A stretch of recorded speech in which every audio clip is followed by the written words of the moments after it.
Hey guys, quick video here for you today about my at-home sim setup and what I did to go kind of the budget route rather than the full-on projector impact screen, full more immersive experience. And I'll kind of just start with the basic specs of the footprint of the space we have here.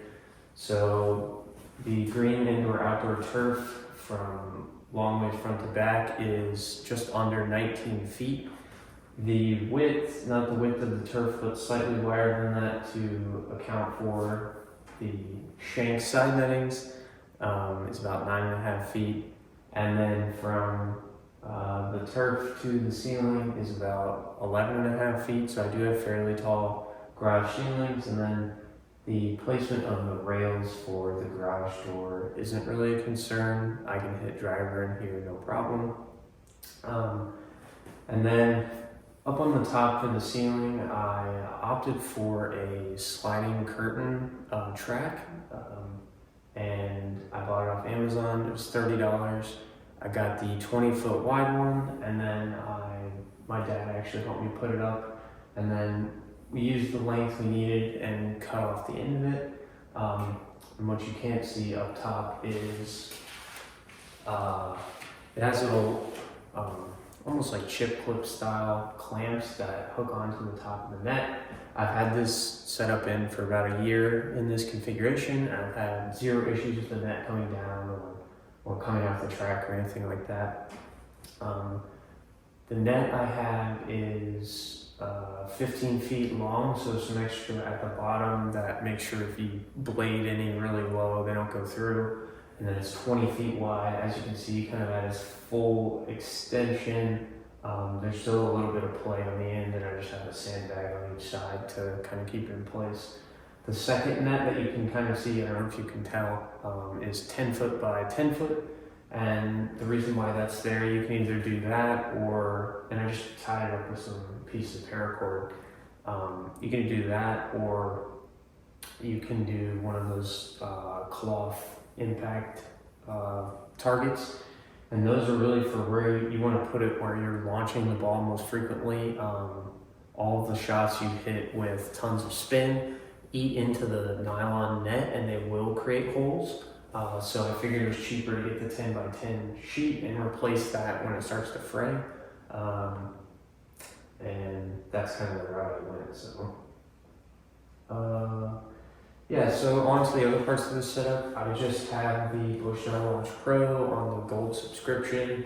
So I have club and ball data, and then I just have like a 70-inch 4K television, kind of like a Black Friday special, like a real cheap TV as far as 4K TVs go. And that my Launch Pro connects to my computer, and the computer outputs on the 70-inch TV. I have it mounted on like a reticulating arm so I can swing it out and turn it, but really I did that because if you look where the windows are, I needed to offset it to be in line with where I was hitting, so that ended up working really well. As far as the other stuff down here, I have a Country Club Elite like knockoff mat. I think it was like a reject strip, and I got one that was a little bit bigger than your standard configuration because you have to stand offset from, like the hitting zone is slightly away from the Bushnell Launch Pro, and I wanted to be far enough away from, this is where, if you hit a shank, you need some breathing room from your drywall. So I got a little bit bigger than that. For that reason, it worked out really well. So this is like just under 5 feet, and then long ways, 91 inches, so just shy of 8 feet, like 7.5 feet or so. This worked out really well. I got plenty of space to stand back and get driver and whatnot. You don't feel cramped. And then under that, I just have a piece of indoor-outdoor carpet that I bought from Lowe's. I cut it really shoddy actually, and I need to redo it, but it was very cheap. It was like $140. I think I paid like $300 for the hitting mat. That's like a sneakily expensive piece of the kit, or not kit, but if you're putting it together yourself, you can easily pay like $500 for a nice hitting mat. Mine does not have the rubber backing, but I went the route of adding the EVA Foam Tiles. I don't know if you guys can see that. But they're just the EVA foam puzzle piece tiles. I think they're 1/2 or 5/8 inch thick, and then I just bought them. They're 2 feet by 2 feet squares, and built the grid according to my setup. And that's worked really well. I don't feel like I've gotten any elbow fatigue, and I hit balls in here at least twice a week. So it's been good. Between the cushion from this mat or like the plushness of the hitting mat and the EVA foam tiles, I've not had any problems with feeling like I'm hitting on concrete. So let me give you guys a little demonstration of how the sliding net works. And the main reason why this is so convenient is because I just put it against the wall and back. You can't see it, but I have a mower right here, and then I can back my mower up in there and pull my SUV into the garage. So I just take this sandbag off.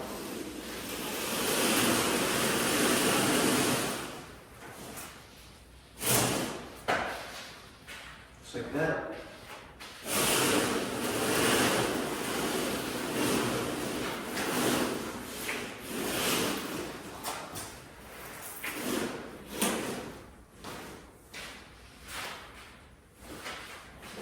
Stuck on my foot. That's pretty much it. And then she's ready. And I just grab the little end and that's it. So why don't I hit a couple shots for you guys just so you can get an idea of what it looks like in this space. Because I know it's always nice just to get more reference points before you start breaking ground on your own simulator. For reference, I'm 6'1", so just keep that in mind for your own comparisons around. Alright, so we've got the pins set at 170 on FSX Play, and then for just controlling my data, I always put it on my home altitude, which is about like 450 feet of elevation, and then I just leave the temperature set at the default 80 degrees. I don't try and mess around with any of that so that my data is always consistent. So I got the 8 iron. Let's see if I can't hit a decent one. And if the camera cuts, you know I'm in a bad one. So. I'm sweaty, knees weak, arms sketty, vomit, sweat already, mom sketty, nervous. Alright, hey, good one, first try. There you have it. I don't spin the ball at all, so that carried 171 with 4,300 backspin. So yeah, that's it, guys. If you have any questions or want to see more videos like this or have questions about the software, feel free to let me know. Oh, for the computer specs, I just took some old parts from a gaming computer I have, so they're pretty outdated, but I have a Nvidia GTX 1080 in this computer with a Intel i7 8700K, so you know those parts are kind of 7 or 8 years old, and then 16 gigs of RAM, DDR4. And I'm looking to upgrade it here soon when I upgrade my main PC, but in the meantime, it's doing fine. I will say FSX Play from Foresight is not very well optimized. So I did have to down-res my 4K TV to 1080p, and now it's running much better. It was really laggy and stuttery on 4K. So I'm hoping once I upgrade this PC more towards the recommended specs for FSX Play. And the same for, I think they're the same for GS Pro, which I'm also going to get once I upgrade my PC, which is like a, i7 of newer generation or better, and like a 3060 or a 3080 if you want to play in 4K. So if you guys have any questions about like computer stuff as well, if you're looking to build out a computer for running your sim, feel free to drop me a comment. I'm very familiar with all that kind of stuff. So I don't mind answering any questions, but thanks. Like, comment, subscribe, whatever. I don't care. But definitely leave any questions you have about the build or the setup or things I would have done differently or whatnot. Actually, while I'm rambling, one thing I had before this, I had the